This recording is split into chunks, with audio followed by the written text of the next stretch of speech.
각 부대 정문에는 위병소가 있습니다. 이 위병소에서 근무를 서는 초병들은 이 부대에 들어가고 나가는 모든 사람들을 검문하지요. 이 검문을 통해서 부대 출입이 허락된 사람들에게는 문을 활짝 열어주고, 부대 출입이 허락되지 않은 사람은 그 출입을 금지시킵니다. 만약 들어가야 할 사람을 막는다거나 막아야 할 사람을 들여보낸다면 그 부대는 안전할 수가 없는 것이지요. 이것은 신앙생활에 있어서도 그대로 적용이 됩니다. 마땅히 성도라면 하나님의 말씀을 우리의 삶의 기준으로 삼고, 우리 마음의 이 출입구에 말씀의 위병을 세워서 이 말씀이 허락하는 것은 마음으로 들여보내고, 말씀이 허락하지 않는 것은 이 마음 밖에서 차단하는 것이 바른 것이지요. 그런데 이상하게도 많은 그리스도인들은 이 모습이 좀 변형된 그런 모습을 갖고 있습니다.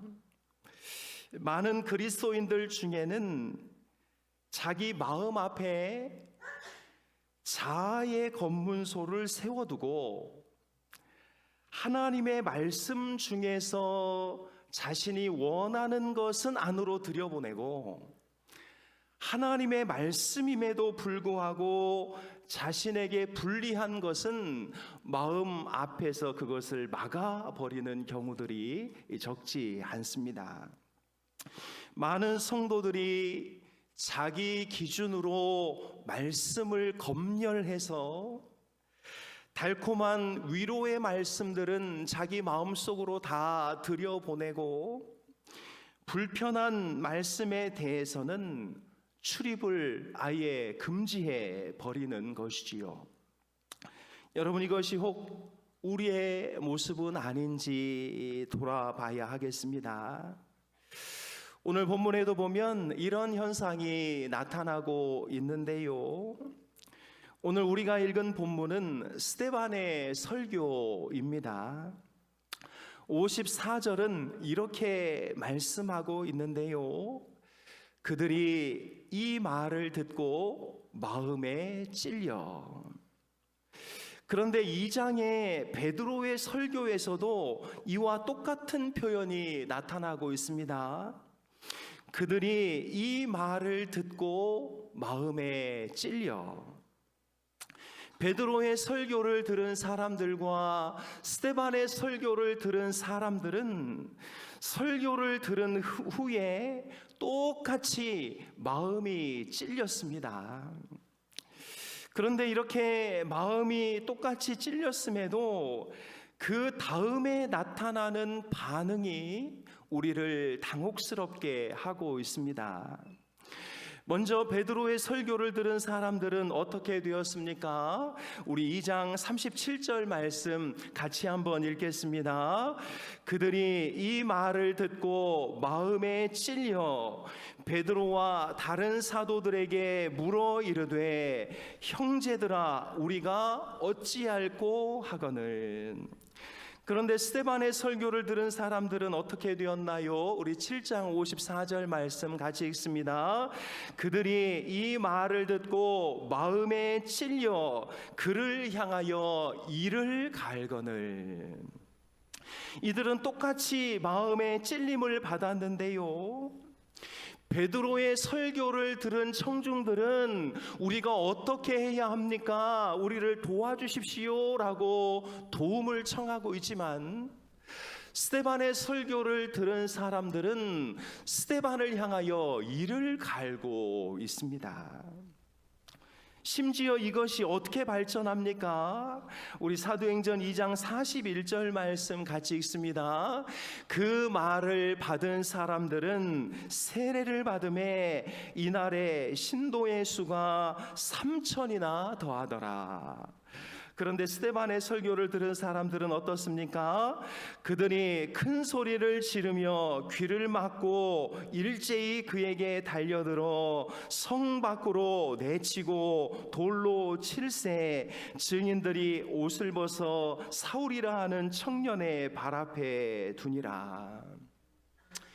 베드로의 설교를 들은 사람들은 마음이 찔려 신자가 되었고, 스데반의 설교를 들은 사람들은 마음이 찔려 오히려 폭도가 되어 버렸습니다.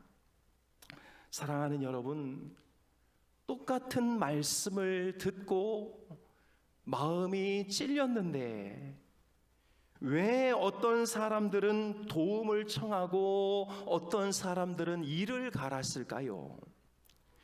똑같이 말씀을 듣고 마음이 찔렸는데 왜 어떤 사람들은 신자가 되고 다른 사람들은 폭도가 되었을까요?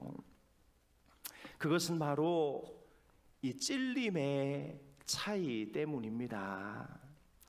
성경은 베드로의 청중과 스데반의 청중이 서로 다른 찔림을 경험했다고 우리에게 가르쳐주고 있습니다.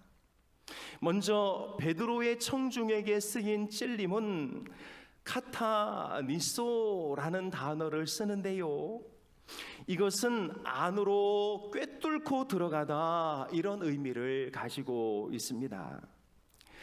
그러니까 베드로의 설교는 청중의 마음을 깨 부수고 마음의 중심까지 침투해 들어간 것입니다.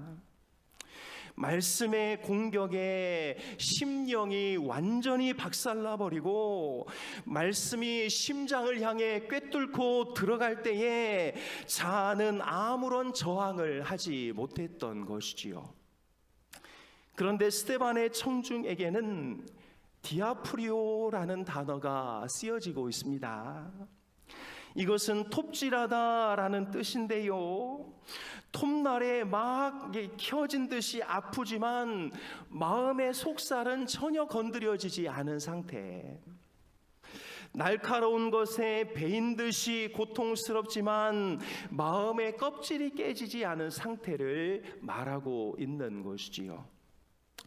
마음속으로 들어가려고 하는 이 말씀과 절대로 문을 열지 않겠다는 우리의 마음이 지금 팽팽하게 충돌하고 있는 상황인 것입니다. 종합적으로 말씀과 마음의 충돌에서 말씀 앞에 깨진 사람과 말씀 앞에 저항하고 있는 사람은 그의 인생이 완전히 다른 방향으로 흘러간다는 것을 우리에게 가르쳐 주고 있는 것이지요. 사랑하는 여러분, 우리는 스데반의 청중이 아니라 베드로의 청중이 되어야 할 줄로 믿습니다. 하나님의 말씀이 우리 안에 들어올 때에 내 자아가 그 말씀을 골라받는 것이 아니라 그 말씀이 우리 안에 깊숙이 들어와서 우리의 모든 자아를 통제하도록 우리를 내어드려야 하는 것이지요. 그렇다면 여러분, 왜 스데반의 청중들은 카타니소가 아니라 디아프리오로 말씀을 받은 것일까요? 무엇이 그들의 마음을 막은 것입니까? 첫째로 손해에 대한 두려움이 그들의 마음을 막았습니다. 6장 9절 전반절은 이렇게 말씀하고 있는데요, 우리 같이 한번 읽겠습니다. 이른바 자유민들, 즉 구레네인, 알렉산드리아인, 길리기아와 아시아에서 온 사람들의 회당에서 어떤 자들이 일어나, 회당 사람들이 일어나서 지금 스데반을 방해합니다. 여러분, 원래 스데반도 회당에서 유대교를 믿던 사람이었습니다. 그런데 그가 개종하더니 예수 그리스도를 믿고 그 예수 그리스도를 전하자 회중에 있던 사람들이 다 기독교로 개종하기 시작하는 것이지요.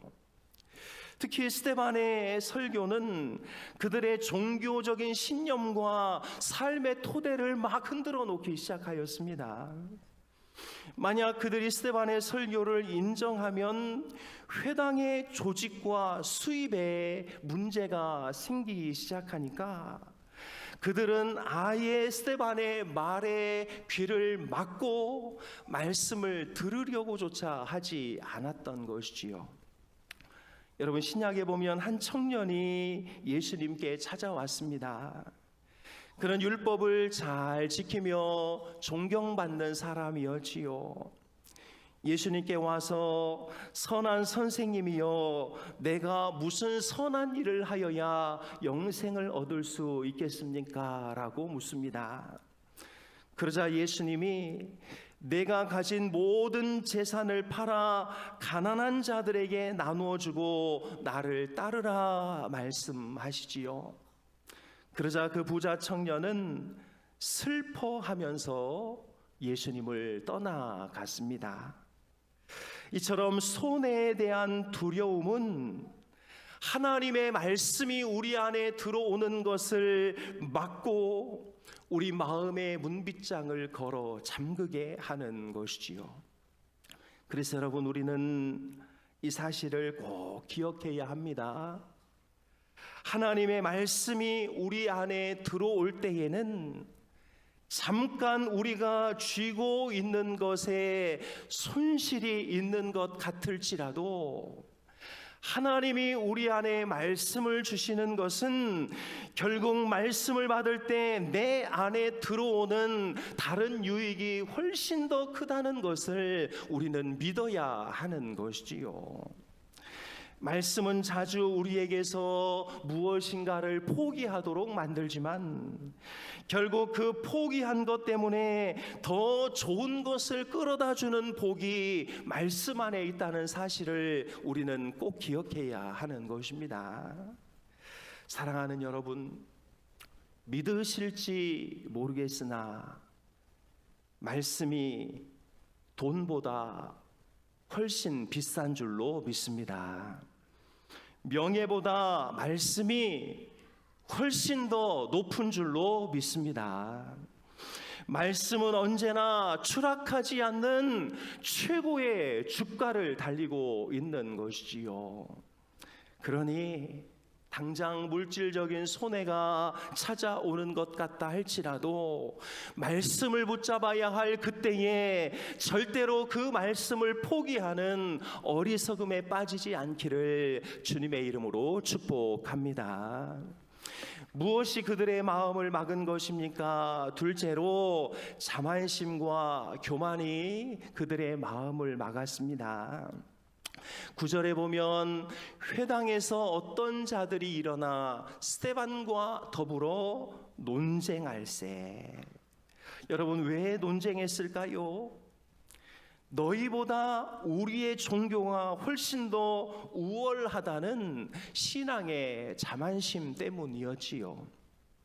이제 갓 태어난 신생 종교, 네가 전하는 그 기독교보다 자신들이 믿는 유대교 신앙에 더 깊은 전통과 권위가 있다고 믿었기 때문입니다.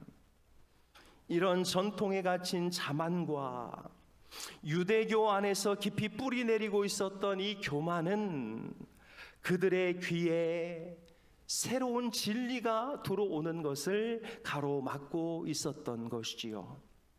사랑하는 여러분, 말씀의 경중을 인간 중에 누가 논할 수 있습니까? 말씀의 진위를 인간 중에 누가 논할 수 있나요? 미천하고 어리석은 인간이 하나님의 말씀을 어떻게 평가하고 재단할 수 있습니까? 그럴 수 없습니다.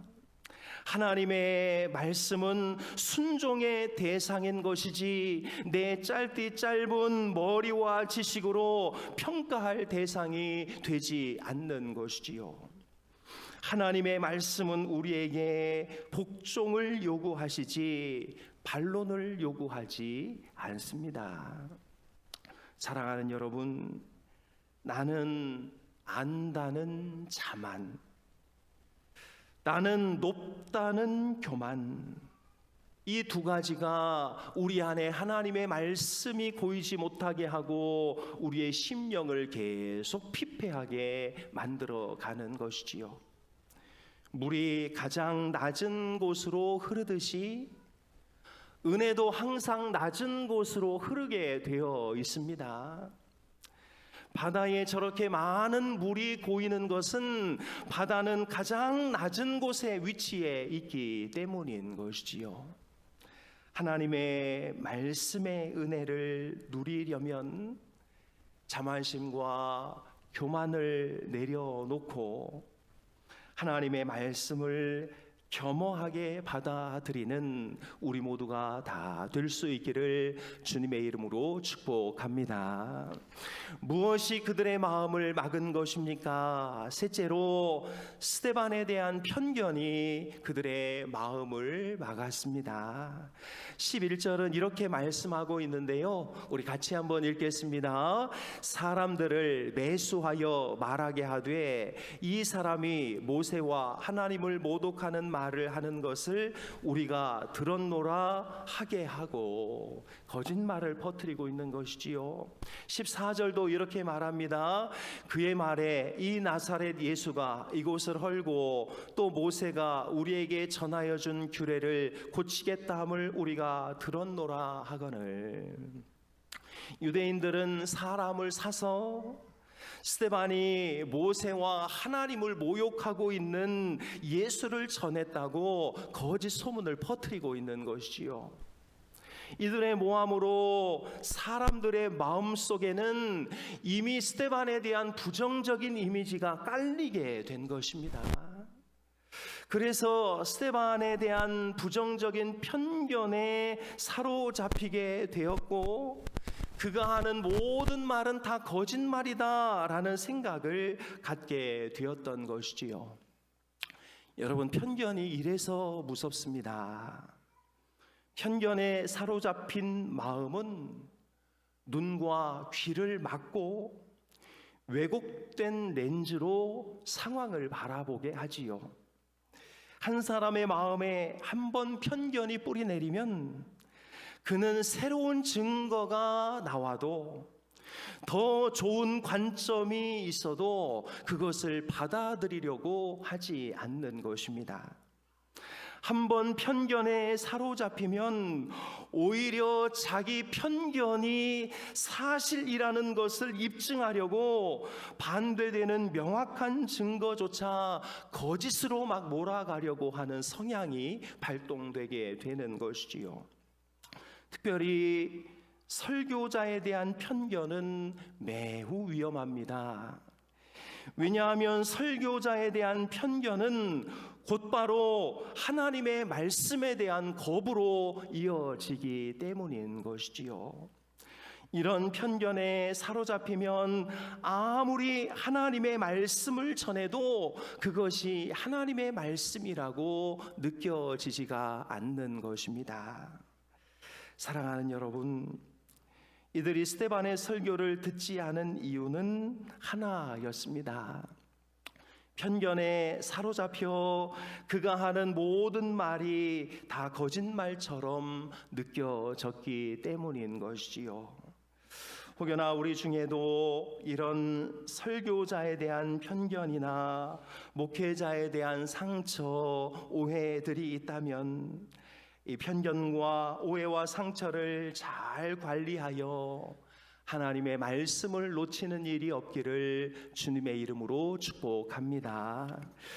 말씀을 정리합니다. 하나님의 말씀은 검과 같이 날카로워 우리의 깊은 곳을 찌르고 우리 안에 들어와서 숨겨진 죄와 교만의 목에 칼날을 겨누며 결투를 신청하지요. 말씀이 우리 안에 들어오면 말씀은 우리 마음을 막 흔들어 놓아서 우리가 진리 앞에 서도록 합니다. 말씀은 우리의 거짓된 확신을 부수고 거짓된 위로를 다 걷어내지요. 그래서 우리는 이 말씀을 받아들이기가 그리 편하지 않습니다. 그러나 여러분, 우리는 이 말씀을 우리 속에 받아들여야 합니다. 성도가 성도답게 살려면 이 방법밖에 다른 대안이 없기 때문이지요. 힘들어도 우리는 하나님의 말씀을 우리 안에 담고 하나님의 말씀이 시키는 대로 살아가야 하는 것이지요. 사랑하는 여러분, 이제 내 마음 앞에 내 자로 검문하여 말씀을 받아들일지 말지 판단하지 마시고 하나님의 말씀을 내 마음의 출입구에 위병으로 세워 그 말씀이 받아들이라고 하는 것은 다 받아들이고 그 말씀이 받아들이지 말라고 하는 것은 어떠한 유익이 있어도 받아들이지 않는 우리가 되어야 할 줄로 믿습니다. 이제 10월 7일부터 이지웅 목사님을 모시고 희망행복 말씀 축제를 시작하게 되는데요. 저는 벌써부터 이 집회가 얼마나 기대가 되는지 모릅니다. 사랑하는 여러분, 지금부터 마음을 준비하시고 하나님의 말씀 앞에 나의 전 인생을 투자하겠다, 하나님의 말씀 앞에 내 전 인생을 드리겠다는 마음으로 나에게 손해가 온다고 해서 말씀을 거절하지 않겠다, 나의 모든 교만을 다 내려놓고 하나님의 말씀을 다 수용하겠다, 설교자에 대한 편견을 부수고 그 말씀 그대로 받아들이겠다, 이런 결단을 통하여 우리가 말씀 안에 살고 말씀이 우리 안에서 역사하는 거룩한 참성도가 될 수 있기를 주님의 이름으로 축복합니다. 기도하겠습니다. 하나님 아버지, 오늘도 저희들에게 귀한 말씀 주셔서 감사를 드립니다. 똑같이 말씀으로 마음이 찔렸으나 어떤 사람들은 도움을 요청하고 어떤 사람들은 이를 갈기도 합니다. 똑같이 말씀에 마음이 찔렸으나 그 일로 인하여 어떤 사람은 신자가 되기도 하고 어떤 사람은 폭도가 되기도 합니다. 하나님, 우리 울산 흰돌교회 모든 성도님들은 나에게 손해가 온다고 해서 말씀을 거절하지 않도록, 나의 모든 교만과 자만심 때문에 우리의 눈과 귀가 막히지 않도록, 설교자에 대한 편견과 오해로 인하여 하나님의 말씀이 다 거짓말처럼 들려지지 않도록 저희들의 마음을 붙잡아 주옵소서.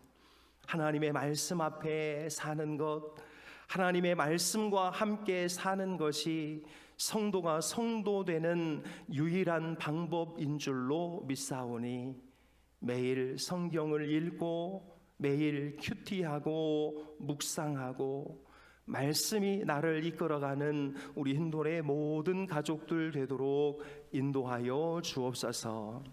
이 시간 하나님 앞에 귀한 예물을 올려드립니다. 우리의 예물이 쓰이는 곳곳마다 하나님의 영광이 나타나게 하시고 하나님의 나라가 확장되게 하시고 하나님의 교회가 세워지게 하여 주옵소서. 하나님, 우리가 인격의 그릇, 말씀의 그릇, 삶의 그릇, 많은 그릇들을 빌려오기를 원하오니 하나님, 끊임없이 기름을 채워 주시어서 많은 사람들에게 나누어 주고 베풀고 섬기는 우리 울산 흰돌교회가 되도록 인도하여 주옵소서. 드리고 싶으나 드리지 못하는 손길들 위에 복을 내려 주시고 더 많이 드리고도 남을 수 있는 복과 은혜를 허락하여 주옵소서. 하나님, 추석 명절 기간 동안 정말 멀리 출타하고 있는 우리 흰돌의 가족들을 눈동자처럼 지켜주시고 어느 곳에 있든지 이 시간은 하나님을 예배하게 하여 주옵소서. 예배를 드린 후에는 가족들을 한 번 더 섬기고, 가족들을 한 번 더 사랑하고, 한 번 더 굳은 자리로 나아가는 우리 힌돌 가족들 다 되도록 인도하여 주옵소서. 하나님, 정말 우리 어린 아기들로부터 우리 노 권사님에 이르기까지 늘 강건하게 하시며, 아직도 더위가 물러가지 않은 상태에 지치거나 힘들거나 어렵지 않도록 인도하여 주옵소서.